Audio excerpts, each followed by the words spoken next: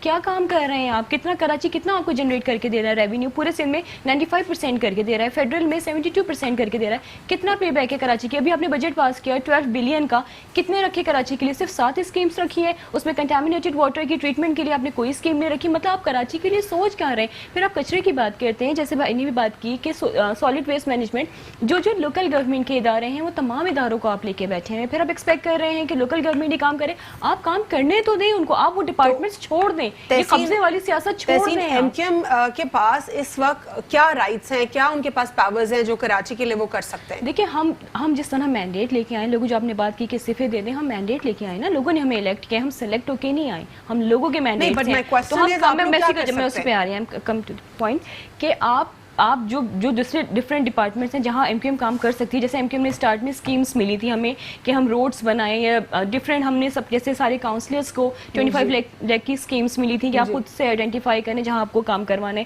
جتنا اپنی کیپیسٹی میں کر سکتی ہے لوکل گورنمنٹ کام کر رہی ہے. جو ہاسپٹلس لوکل گورنمنٹ کے پاس ہیں وہاں پہ آپ کو کام نظر آئے گا. اب یہ لوگ کہتے ہیں کہ ہم نے یہ روڈ بنایا, یہ روڈ بنایا. بھائی روڈ بنانا تو آپ کی ذمہ داری نہیں ہے, آپ کی ذمہ داری تو لیجسلیشن کرنا ہے, یہ ذمہ داری تو لوکل گورنمنٹ کی. آپ وہ کام آئیڈینٹیفائی کر رہے ہیں جس سے آپ خود پھنس رہے ہیں, کیونکہ وہ آپ کے کام ہی نہیں, آپ کی ڈومین میں ہی نہیں آتا ہے. تو اس وقت آپ لوگ کے پاس کتنا پرسنٹیج میں آپ کو لگتا ہے کہ کام ہے اور MQM وہ کر رہی ہے؟ دیکھیں MQM کے پاس اس طرح کی چیزیں, جیسے سپوز اگر ہم کسی نے اسکیم سے روڈ بنایا تو جو سیوریج کا سسٹم ہے وہ سندھ گورنمنٹ کے پاس ہے. وہ روڈ آپ کا 6 مہینے میں 3 مہینے میں بیٹھ جائے گا, کیونکہ سیوریج سسٹم صحیح نہیں ہے. مطلب کوئی بھی کام ڈھنگ سے ہو نہیں پا رہا ہے, یا تو کرنے نہیں دیا جا رہا ہے, اسی لیے کہ میں دوبارہ آ رہی ہوں آپ کے پاس. یہاں پہ ڈاکٹر سراب سرکی سے بھی دوبارہ بات کرتے ہیں. سر MQM سے جب سوال کرتے ہیں تو وہ کہتے ہیں کہ ہم مفلوج ہیں. ایون ایز پر دی لا ایسا کیا گیا ہے کہ ان کو تمام تر اختیارات نہیں دیے گئے.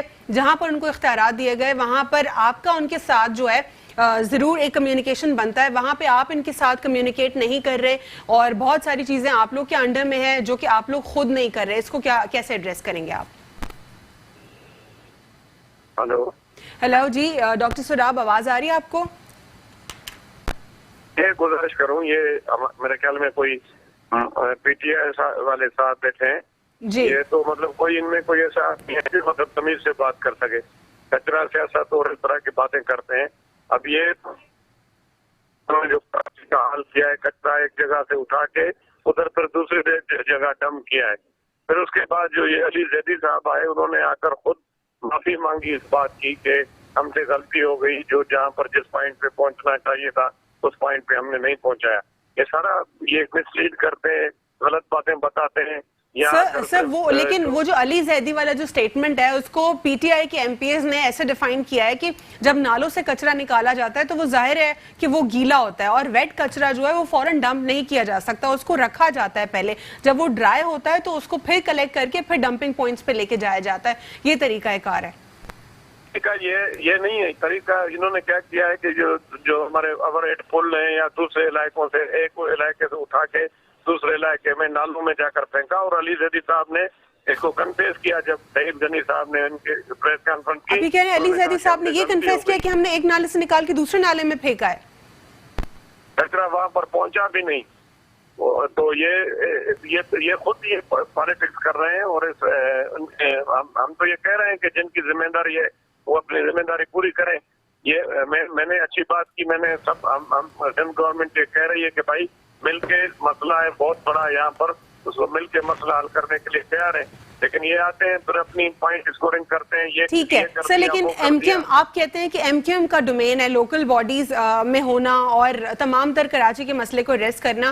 ابھی میں نے MQM پاکستان کی ریپرزینٹیٹیو تحسین عابدی سے سوال کیا کہ پیپلز پارٹی کہتی ہے کہ آپ کا کام ہے کراچی کو صاف ستھرا رکھنا اور کراچی کا سپرویژن کرنا, لیکن وہ کہتے ہیں ہمارے پاس اختیارات نہیں ہیں اور جو قانون ہے وہ ادھورا ہے. جہاں پر ہمیں اختیارات حاصل ہے وہاں پر آپ کی سپورٹ حاصل نہیں ہے. اس پر کیا کہیں گے؟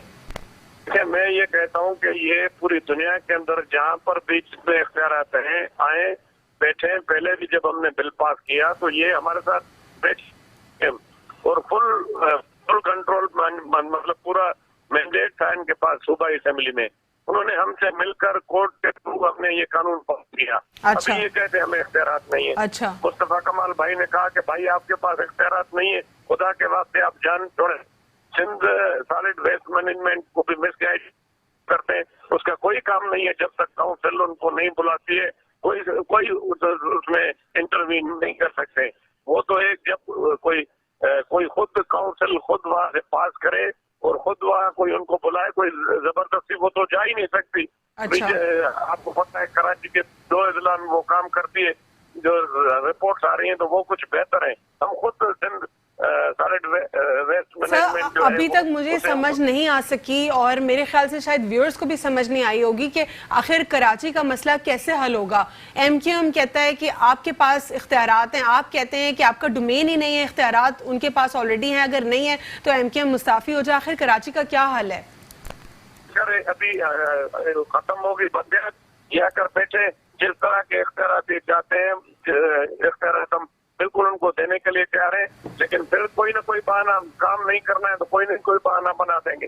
مصطفیٰ کمال نے جب مصطفیٰ کمال کا انہوں نے نوٹیفیکیشن نکالا آپ اس کو دے دیں نا, اسی چیز میں سیم سسٹم میں وہ کرنے کے لیے تیار تھا. اصل میں اور کچھ بھی نہیں ہے, یہ ٹارگیٹ بنا رہے ہیں کسی نہ کسی طریقے سے گورنمنٹ کو. بہت بہت شکریہ سر, بہت بہت شکریہ پروگرام میں شرکت کرنے کے لیے. تحسین جی کنٹینیو کیجئے, کیا کہتی ہیں آپ؟ ابھی بھی وہ کہہ رہے ہیں کہ آپ لوگ صرف سیاست کھیل رہے ہیں اور آپ لوگ ایشوز کریٹ کر رہے ہیں. آپ کے اوپر پیپلز پارٹی کی جانب سے کرپشن کے بھی الزامات ہیں کہ آپ لوگ کو جو پیسہ دیا جا رہا ہے کراچی کے نالوں کی صفائی کے لیے یا اوور آل کراچی کے لیے, آپ لوگ وہ خود کھا جاتے ہیں. دیکھیے کرپشن تو اس وقت پورے ملک کو پتہ ہے کہ کون کر رہا ہے, کون جیلوں میں بیٹھا ہوا ہے, کون رو رہا ہے طبیعت کا بہانہ یا کسی بہانے کے ساتھ. وہ تمام لوگوں کو سامنے کہ کون کرپٹ ہے اور کس نے کتنا لوٹا ہے ملک کو, اپنے خزانے بھرے ہیں, کہ اپنے کیا گولے گنڈے والے کے بھی خزانے بھر دیے اور پتہ نہیں کس کس کے خزانے بھر دیے. تو پتہ نہیں بالکل ان کو گراؤنڈ ریالٹیز پتہ نہیں ہے. یہ ڈپارٹمنٹ کی کس بیس پہ انہوں نے اسٹیٹمنٹ دے دیا کہ ہم آپ کو ڈپارٹمنٹ دے, آپ کو سارے ڈپارٹمنٹ واپس کر رہے ہیں. علی زیدی کہتے ہیں کہ ایک نالے سے اٹھا کے ہم نے خود ہی دوسرے نالے میں پھینکا, ایسا اسٹیٹمنٹ دیا انہوں نے. علی بھائی نے ایسا کوئی اسٹیٹمنٹ دیا ہے تو ڈیفینیٹلی ان کے پاس پروفس ہوں گے, وہ پروفس لے کے آ جائیں. پروف پہ بات ہوگی نا, ایزمپشن پہ بات تو نہیں ہو رہی ہے نا, پالیٹکس ہواؤں میں تو نہیں ہوتی ہے, پروف پہ ہوتی ہے نا. آپ پروف لے کے آئیے کہ ایسا ہے. آپ کی نظروں سے گزرا ہے؟ نہیں میری نظر سے نہیں گزرا, لیکن بھائی نے بولا ہے تو شاید ان کی نظر سے گزرا ہوگا یا ان کے ٹی وی پہ آیا ہوگا, میرے گھر کے ٹی وی پہ نہیں آیا, آئی ڈونٹ ریئلی نو. تو آپ چیزیں اب انہوں نے اسٹیٹمنٹ دیا کہ ہم اختیارات ان کو دیتے ہیں. یہ اتنا بڑا اسٹیٹمنٹ جو ہے کس پلیٹ فارم سے دے رہے ہیں کہ یہ اپنی جو ہے لیڈرشپ کے اس سے دے رہے ہیں ان کے بہاف پہ کہ اختیارات آپ دے کے, تو آپ کوئی احسان نہیں کریں گے اگر آپ اختیارات دیں گے. آپ نے 18 امینڈمنٹ کے بعد اپنے پاس تو سارے پاورز لے لیے. پیپلز پارٹی یہ بھی کہتی ہے کہ آپ لوگ کا ایٹیٹیوڈ درست نہیں ہے پیپلز پارٹی کے ساتھ. فیوڈلز آپ ہیں, ایٹیٹیوڈ ہمارے ادھر, ہم تو بھائی لوور مڈل کلاس کی پارٹی ہے. آپ کا فیوڈل مزاج ہے کہ آپ تو کسی کو خاطر میں ہی نہیں لاتے. یہ تو سب کو لوگوں کو پتہ ہے نا کہ آپ تو مطلب نہ پرائم منسٹر کو آپ خاطر میں لا رہے ہیں کہ وہ نیشنل ایشوز پہ اجلاس بلا رہے ہیں اور وہاں پہ آپ ان کے لیے ایسے الفاظ, وہ کہتے ہیں نا بیپ والی گالی کی, وہ بیپ چل جاتی ہے, پھر وہ ایسے الفاظ یوز کر رہے ہیں ان کے بلاور زرداری صاحب. تو آپ ایٹیٹیوڈ وہ باتیں کریں نا جو عوام کو نظر نہ آ رہی ہوں, یہ عوام کو نظر آ رہا ہے. کراچی کا حل کیا لگتا ہے آپ کو؟ دیکھیں سب کو ایک ساتھ بیٹھنا پڑے گا, ساری آپ نہیں سوچنا پڑے گا, اونرشپ لینی پڑے گی. مجھے نہیں لگتا پیپلز پارٹی اونرشپ لے گی. جب تک ان کو کراچی سے سیٹس نہیں ملیں گی وہ کراچی کو کبھی اون نہیں کریں گے, اور کراچی سے سیٹس کبھی بھی نہیں ملیں گی. اور ہاں ان کو کبھی بھی نہیں کریں گے. میں یہی کہنے لگی تھی لاسٹ, مجھے لائن کیا کہیں گے اس پر کراچی کے حوالے سے آپ؟ دیکھیں کراچی میں پیپلز پارٹی کا یہی ایٹیٹیوڈ رہے گا. میں صرف کراچی کی بات نہیں کر رہا, میں پورے سندھ کی بات کر رہا ہوں کہ جہاں سے ان کو مینڈیٹ ملا ہے انہوں نے وہاں کون سا کام کیا ہے. جی یہ ان کو سندھ کا ایک واحد حل ہے کہ سندھ کی عوام کو پاکستان پیپلز پارٹی کو اٹھا کے باہر پھینکنا ہوگا. جی ٹرو. اور نئے لوگوں کو ایک نئی جماعت کو ایز این آلٹرنیٹ آپ کو لے کر آنا پڑے گا. سندھ میں جب تک یہ رہیں گے, یہ دہائیوں سے ہیں سندھ میں, انہوں نے سندھ کا بیڑا غرق کیا, انہوں نے دونوں ہاتھوں سے لوٹا ہے, انہوں نے جو ہے وہ سوئس اکاؤنٹس اور دبئی میں پراپرٹیز خریدی ہیں اس سے. کراچی سے سندھ سے ان کا کوئی واسطہ تعلق, کوئی واسطہ نہیں ہے پیپلز پارٹی کا انفارچونیٹلی. اور عدیل احمد صاحب آپ کا